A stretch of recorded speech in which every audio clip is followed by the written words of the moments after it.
Hey, you're tuned in to 91.8 The Fan. Everything you want, nothing you don't. You're sitting in Kana's Corner right now, and I've got a special guest sitting in with me, and it would be Quinton Flynn. Thank you so much for joining the show. No, it's my pleasure. Thanks for having me. Not at all. This is I'll be honest, I've talked to plenty of voice actors and whatnot, but this is kind of surreal for me because I didn't think that I would ever get a chance to talk to you. Aw. Well, here, it's happening real and it's happening live and it's streaming, and we love that.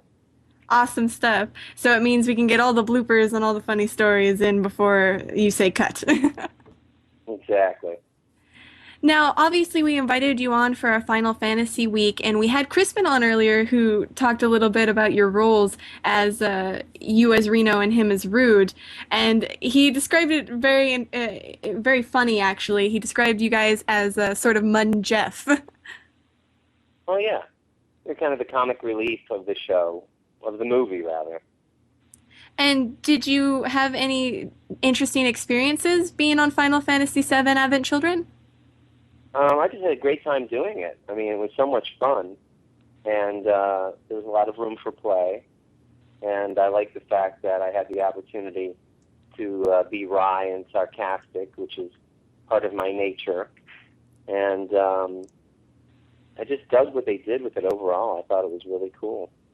Unfortunately, Kristen and I didn't get to record at the same time in the same room, so it's amazing how they matched us up performance-wise to make it seem like we were there with one another. Well, that's actually pretty neat. I mean, you guys seem to bounce off of each other pretty well, despite the fact that you weren't aware either, was voicing either character. Exactly. And now I'm curious, how exactly did you get that role? Was it just like any other audition? Yeah, yeah, I auditioned for it and I got it. It's pretty cut and dry. Well, that's very awesome to hear. Do you think you'll ever get a chance to be in any other incarnations of Final Fantasy VII that they're bound to happen in the future? I would love to. I don't know what they have planned or anything planned, but it would be fantastic. And I'd love to see Reno and Rude be doing something. Just a side game just for them to bash on each other. Yeah, why not? How about Reno and Rude go on the road? Road trip. Road trip, That would be party with great. Reno and Rude. Now, I'm curious, you've also worked in another Square Enix project, which I'm sure you hear quite a bit about, which is the Kingdom Hearts series. Yes, And now I'm sure you have a lot of trouble with all the fangirl squeals and whatnot with that one, huh? they love Axel, and they love when I say got it memorized. Oh, I can see that. And you were recently in the 358 slash 2 days. I don't know the different iterations to say it. Everybody says it differently. Right.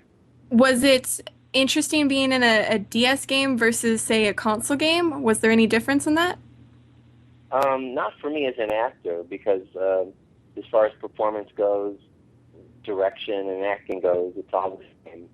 We're in a booth with copy and a monitor and directors and writers and producers on the other side of the glass. And so the performance and the format is still the same as far as what we do. It's just what happens on the other side, post-production. Naturally, I can understand that. Do you relate to any of your characters that you've done recently? I think I relate to Reno most of all. Because you But both are such funny guys. yeah, exactly. Wiry, wacky guys. And although I do love playing Axel, I like his dark intensity. And we just recorded Birth by Sleep, which is a new one that'll be coming out later in the year, where I play the character Lee, even though it's spelled Lea, it's pronounced Lee, and that's kind of a precursor to Axel, but it is Axel. That's interesting, actually. I didn't know you guys had already. Are you currently recording, or did you finish recording for Birth by Sleep? I've recorded my stuff already. I don't know that they'll have me back for anything else. Oh, But well, that's it's like, really cool. oh, I it's thought fun. there was a delay with that one. Yeah, well, if there is, it's in post production. Oh, all right, I understand. And now we heard a lot of horror stories with Square Enix NDAs. Did you have any trouble with that? With what? With the Square Enix non-disclosure agreements, we've heard a few horror stories this past week. Really? Like what? Well, for instance, for like Final Fantasy 13, we had we were trying to get everybody on the show for that one, but despite so and so being in it, it was well they're kind of in it, but we can't say just people wanting to brag about it and tell people, hey, we're in this next Final Fantasy. Ah, yeah. I haven't. Well, I haven't had any non-disclosure agreements to sign recently, so right now I haven't had any troubles with that. Oh, well, that's actually really cool. Most of the time, a lot of voice actors say, "Oh, we can't talk about it," or maybe next time. So that's actually Right. very interesting. Now, I'm curious specifically, do you ever play any of the games, or do you not have time to? I don't really play the games. No, I tried years ago. I tried playing Metal Gear Solid 2 at a friend's house, and it was my girlfriend's brother's unit, and we were playing it, and I couldn't get past it. It was beyond me, so I kind of gave up the ghost, and I said, you know what? I'm the performer. You guys are the players, and that's the way it's going to be. Well, we certainly enjoy your part as the performer, especially as a Flippy Boy Raiden. Oh, thank you. Yeah, Now, writing was fun. oh, I'm sure you're being a part of the Metal Gear Solid series is such a huge franchise. Yeah, absolutely. And I love the fact that there was a transformation, turning him into a cyborg ninja and dropping the register of his voice and making him more gravelly and intense. And it seemed to be something that the fans enjoyed as well. And now, obviously they're coming out with Rising. I don't think you can talk about that, but do you think you'll be obviously taking on the role again? I would hope so. It's my intention to play it, so as long as they'll have me back, then we'll be rocking and rolling once again. That'll be very cool. We know that that character specifically is very emotional, especially in Metal Gear Solid 4. Was that tough at Yeah. all? It was challenging, but it was nothing that couldn't be handled between me and the director, that's for sure. Well, very cool. We're going to take a short break here on 91.8 The Fan, but when we come back, we'll talk about even more tales. So keep it tuned to your favorite station, everything you want. 91.8thefan.com. Have you logged on today? Who, me? No. No? iStock's daily news show, video reviews, articles, forums, and an anime directory. Don't get left behind. Log in today. Only on 918thefan.com? 918thefan.com. All right, 918thefan.com.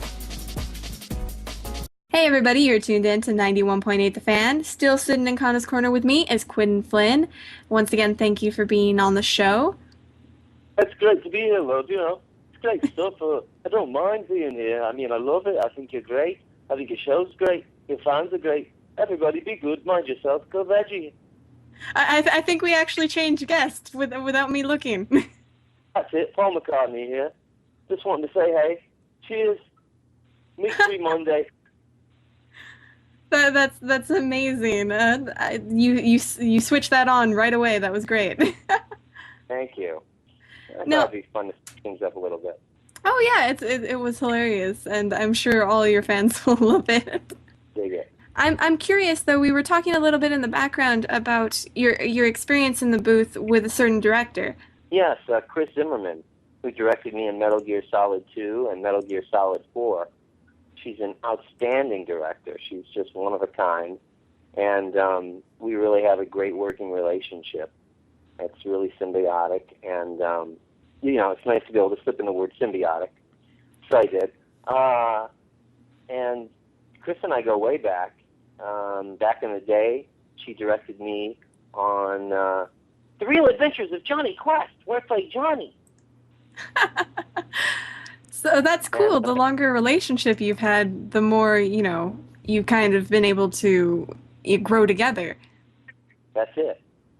And I remember when I originally auditioned for the part of Raiden in Metal Gear, she said she wanted him youthful, not unlike Johnny, but with a little bit more of an edge. And so that's where we went with him in Metal Gear 2. Now, perhaps you might not want to answer this, so feel free to skip. But a lot of people like to call Raiden from the second game a pretty cowardly character. What would you say to that? I'd say, oh gosh, what would I say to that? I don't know. Everybody's entitled to their opinion, and I don't know that Raiden was a cowardly character. I think he was searching for himself, and he floundered, but I think in the end, he found himself. He was a tough character to play because there were a lot of unknowns. Was he real? Was he not real? Was he, a person? Was he not? Where did he come from? Where was he going? And he was in the shadow of Snake, and everybody was primed for Snake, and then they got Raiden, and everybody got upset about that. And perhaps everybody was also responding to him running around naked at the end of the game. That was great playing that at 12. All right. So somewhere around that age, I remember playing that on the original Xbox a while back. Wow. But I will say, it seems that he did go through hoops in everything else, emotional wise, when it comes to Metal Gear Solid 4. Yeah. And we brought Raiden from here down into here, kind of the more gritty type of Raiden. And yeah, he did. He went through a lot, and most of that I think I did solo. Although I do remember having some really great recording sessions with Phil Lamar, who played Vamp. Did you guys get to record together then? Yeah. Oh wow, I haven't heard a story about that in a while. So you guys were probably able to really bounce off of each other. Yeah, we were. It was terrific. Phil was a great actor. So it was a lot of fun. And it's funny, afterwards you can just all be friends about it, despite the fact you're bitter enemies. Exactly. Yeah, it was a great challenge. And, being able to be in the booth at the same time and perform with one another really elevates the performance. So it's a good thing for both of us. Have you seen more video games start to do this recently, or was that just in the Metal Gear Solid series? Mostly in the Metal Gear Solid series.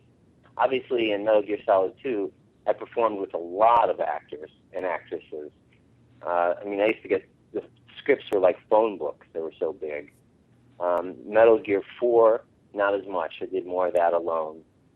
And as far as some of the other video games go, well, I was just talking about No More Heroes, which I had done with Robin Atkins Downs, and then No More Heroes 2, which is out right now. And that's one in which I played an Irish character named Henry. And Robin and I got to play off of one another in that. So again, that was great fun. Oh, that sounds like a bunch of fun. And you had some more upcoming projects that you were talking about behind the scenes. Could you elaborate into those? Well, I'm currently the voice of Dodge Legal for their Journeys and Caravans and Chargers on radio and TV. So anytime you see one of those spots or hear one of those spots at the very end, that's me. Well, that's awesome stuff, actually, because I'm sure many people here are watching TV, but they shouldn't be listening to other radio channels. Shame on you, listeners. That's right. That's right. Only listen to this one. And now, specifically, do you have anything in the works that you can talk about, or is it kind of hush-hush? Yeah, there's nothing I can talk about right now. There have been a lot of auditions for a lot of different projects. So I'm waiting to hear back on a bunch of things. So in the meantime, I've been doing a lot of music and writing, auditioning.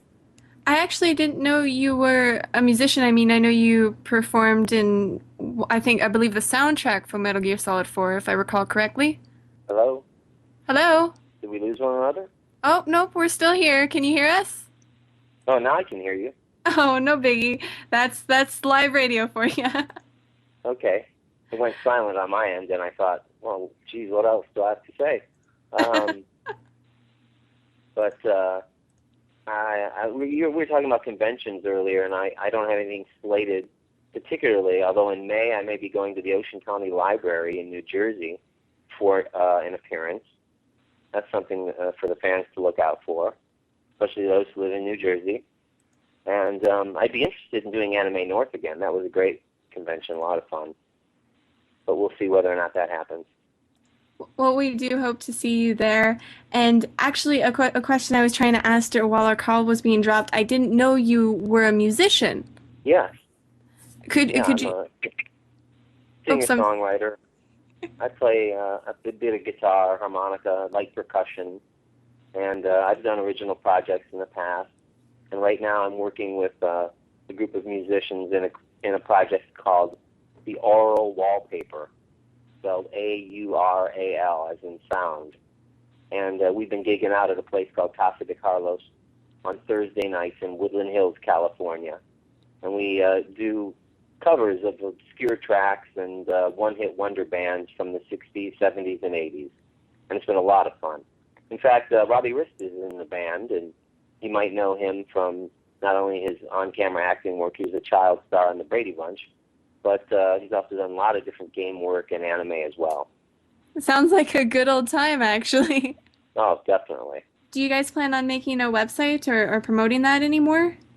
Well, we're in discussions about where we're going to take this, the next step. We're not sure exactly what it's going to be, if we're going to move to another location, if we're going to turn it into a review.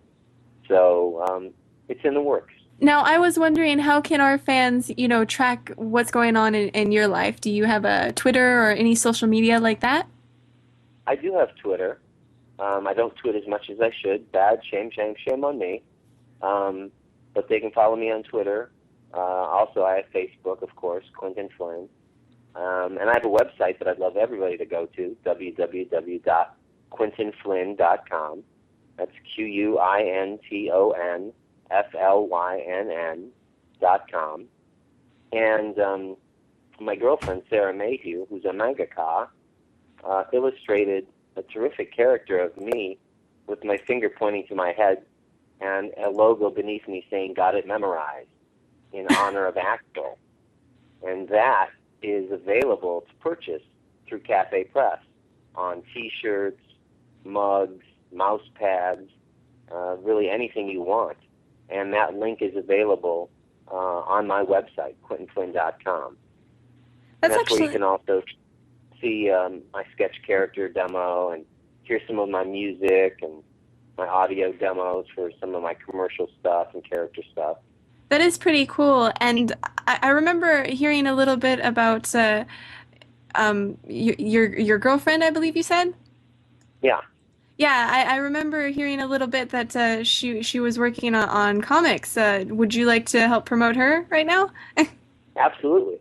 She's currently working on Legend of the Star, and she was also just at the TED convention, TED Active, where she was a featured guest, and she was a speaker. And she'll also be doing a chat in Hollywood coming in at the end of the month at the Center for Inquiry. So if anybody's here in Hollywood and would like to hear Sarah Mayhew talk about science and manga, then come on down. Well, it'd be really actually interesting to see you two appear at a convention or other event together. Do the couple thing. Yeah, we'd like to do that. And you said you weren't sure about 2010, but you were seeking Anime North, but there's none others that you're sure about at the moment? No, nobody's contacted me recently. Well, it seems like you're waiting on a lot of things, but we hope you get, a bunch of new work so we can talk about your experiences. Thank you. So do I. Oh, and I forgot, behind the scenes, I totally forgot to mention, we were talking about your project with Jeff Nimoy. Right. He and I did Adventures in Anime together, and we did a lot of stuff that you can find still at the site. Sketch comedy stuff based on our adventures out there on the road together. And we also did a number of songs which can be purchased on iTunes. Adventures in Anime. So check that out, folks. Purchase if you will. Great songs, a lot of fun. The Yowie song and the Adventures in Anime theme song and Dallas from when we were at the Dallas convention. and some of my own original material as well. And it was great working with Jeff. He and I worked together on a series called Digimon Data Squad, in which I played Marcus Damon. Jeff directed me. He wrote and produced the series. And he also played my father in the series, which is cool. And he's a really gifted and talented guy. He's also an Emmy Award winner. So he's got that feather in his cap. That's very cool. Is there anything else you'd like to say to our listeners out there? I love you all. I think you're fantastic, and I'm honored whenever I hear from any of you. And I just I want to thank you for your continued support. And I hope I can rise to the occasion, performance-wise, to give you the gifts that you so desire. Oh, that was sweet. Thank you for that. And I'm sure our listeners enjoyed that so much. Absolutely. I'm curious, though, before we let you go, would you be willing to participate in a 91.8 The Fan tradition? Sure, what's that? Well, every voice actor that we ask to come on, and we do this live for the bloopers, we ask them if they would be willing to do a bump for us. Sure. We were wondering if you could say in any voice that you'd like, my name is, I do this, and you're tuned into 918 The Fan. Okay. My name is Quinton Flynn, and I'm a voice actor, and I do this. I talk for a living, and you're tuned in to 91.8? It's 91.8 The Fan. 91.8 The Fan. 91.8 The Fan. I got to write this down, otherwise I'm not going to get it right. Oh, that's no biggie. Voice actors, we do everything on paper in front of us. If it's not written out, forget it. 91.8 The Fan. Yes. All right. Here we go, folks. This is going to be number 2. Take 2. Hi, this is Quinton Flynn here. I'm a voice actor, and, well, I get paid for doing this, talking to you, and you're listening to 91.8 The Fan. Thank you so much. We really appreciate it. Sure. And we'll make sure to check up on all the stuff that you're doing in the future and let our listeners know. And in case anybody out there missed this interview, you can catch it on the website either later tonight or tomorrow morning. So keep tuned to your favorite station. And hopefully you guys will post this on my Facebook. I would love that. Indeed we will. Thank you so much.